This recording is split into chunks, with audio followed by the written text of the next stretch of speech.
Okay, here we are, Saturday, August 27th, year 2016, and we have opened up a new battlefront in the contest between Hillary Clinton and Donald Trump.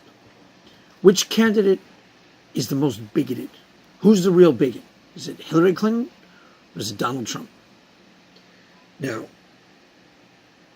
if that is going to be the conversation over the next 30 days, if that's going to be the contest, I'll tell you right now, Hillary Clinton wins that hands down. See, in presidential elections, now I've said this before, in presidential elections, how you vote depends a lot on what your priorities are. You know, certain issues favor one party, certain issues favor another party, almost round the boards. Let's take, for example, lower taxes.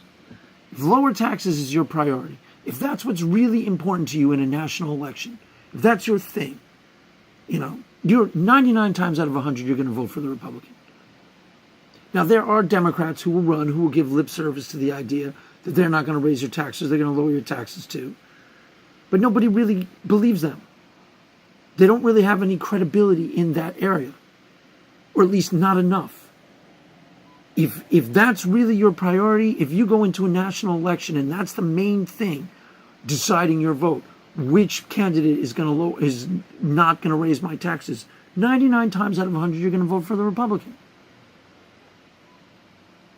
Now, it used to be that if national security was your main thing, if the war on terror or fear of terrorism or who was your main issue going into a national election, that was one of your main deciding points, used to be you'd vote for the Republican too. Now, Donald Trump has changed that equation just by virtue of the fact of his personality.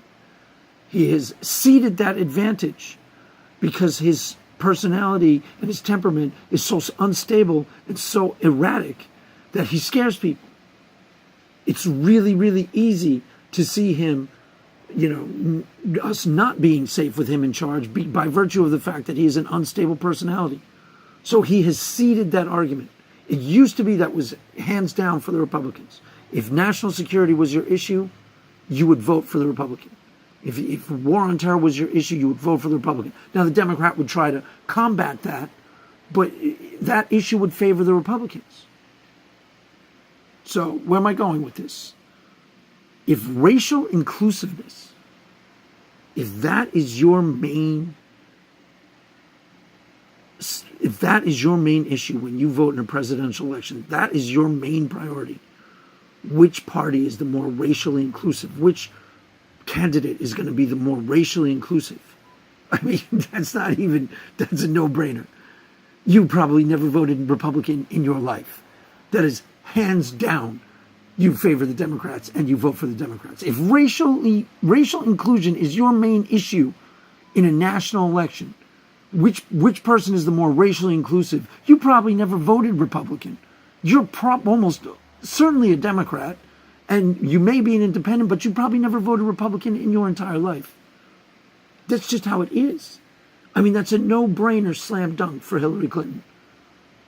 There is nobody on earth who is going to be motivated, is going to look at those two people and go, well, which of those two is the more racially inclusive? Probably Trump.